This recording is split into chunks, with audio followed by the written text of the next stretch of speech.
இயற்கை விரும்பிகள் அனைவருக்கும் வணக்கம். Welcome to Avila organic garden dot com. இன்றைக்கி வீடியோவில் நம்ம பார்க்க போகிறது சூப்பரான ஒரு கார்டன். அதாவது மண்ணை நீங்கள் வந்து எப்படி நீங்கள் வந்து தரமான மண்ணாக மாற்றலாம். உங்களுடைய செடிகள் சரி, நீங்கள் நாற்றுக்கள் போட்டாலும் சரி, நீங்கள் என்ன வச்சாலும் அது நல்லா வந்து வளர்கிறதுக்கு ஒரு சூப்பரான டிப்ஸ் தான் பார்க்க போகிறோம். நான் ஏற்கனவே இந்த ஒரு பொருள் பற்றி நிறைய வீடியோக்களை சொல்லியிருப்பேன். அப்படிப்பட்ட ஒரு பொருள் இது மட்டுமே நீங்கள் மண்ணில் போட்டால் போதும்.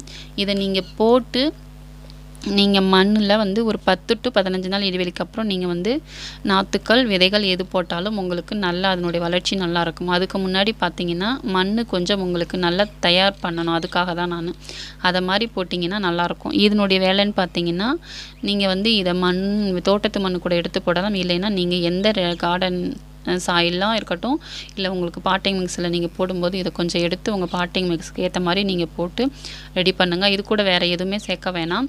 இதிலே வந்து எல்லாமே இருக்கும். ஆமணக்கு சாரம், வேப்பிலை சாரம், எம்சைமுகள், பண்டோனைட்டு, ஈரப்பதம் எல்லாமே இருக்கும். ஸோ மண்ணினுடைய வளம் வந்து அதிகமாகும். ஸோ நீங்கள் இந்த டைம் இதை மண்ணில் போடும்போது உங்களுக்கு அதனுடைய செடிகள் நடும்போது அதனுடைய வளர்ச்சியும் நல்லாயிருக்கும். மண்ணையும் பார்த்திங்கன்னா நல்லா சாப்பிட்டண்டு ஒரு மாதிரி புட்டு மாதிரி பொலன்னு இருக்கும். இதில் மண்ணில் இதை போடும்போது நமக்கு வந்து மண்ணில் நன்மை செய்யக்கூடிய உயிரினங்களையும் சரி, பாக்டீரியாக்களையும் சரி ஒன்றுமே பண்ணாது. மண்புழுவை இது தாக்காது. இதுவே பார்த்திங்கன்னா மண்ணுக்கு தீங்கு விளைவிக்கக்கூடிய பாக்டீரியாக்களாக இருக்கட்டும், நுண்ணுயிர்களாக இருக்கக்கூடிய வெள்ளை வேர்ப்புழு, வெட்டுக்கிளி மாதிரி இருக்கக்கூடிய குட்டி குட்டி பூச்சி இனங்கள், அப்புறம் வண்டு மாதிரி கருப்பாக இருக்கும். அதுவும் மாதிரி மண்ணில் இருக்கக்கூடிய அது வந்து இதெல்லாம் செடிகளை வந்து அப்படியே வேரை வந்து தாக்கும். வேரில் போய் ஒட்டிக்கிட்டு வேர்லேயே வந்து சாப்பிட்டுட்டு அது மாதிரி இருக்கும்போது தான் நமக்கு வந்து மேலே அதனுடைய தாக்கம் பார்த்திங்கன்னா இது கரையான், அப்புறம் அந்த நத்தை இதெல்லாம் இருக்கும்போது நமக்கு வந்து மேலே இதெல்லாம் வந்து வேரை வந்து தாக்கிக்கிட்டு இருக்கும். ஸோ இது மாதிரி இருக்கும்போது நமக்கு மேலே வந்து செடிகளில் வந்து அப்படியே ப்ராப்ளம்ஸ் தெரியும். அப்புறம் வந்து வேரினுடைய வளர்ச்சி நல்லா இல்லாத போது தான் நமக்கு மேலே தண்டு காயும், அப்புறம் குச்சிலாம் காஞ்சு போகிற மாதிரி ஆகும். திடீர்னு இலைகள்லாம் வந்து ஒரு மாதிரி பழுத்து. ஸோ அது மண் வந்து வளமாக இல்லாதப்போ தான். ஸோ இந்த ஒரு பொருள் போடும்போது மண் உங்களுக்கு வளமாகும். அது மாதிரி தீங்கு விளைவிக்கக்கூடிய பொருட்கள், அந்த பூச்சி இனங்கள் வந்து அழிக்கப்படும்.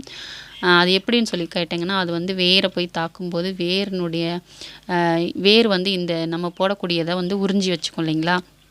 ஸோ அது வந்து வேரில் இருக்கும்போது அதை நீங்கள் வேரை போய் அந்த தாக்கக்கூடிய அந்த பூச்சி இனங்கள் அப்படி வேரை கடிக்கும்போது அதனுடைய வாய் ஒட்டிக்குமாங்க. அதுதான் இதில் சொல்கிறாங்க.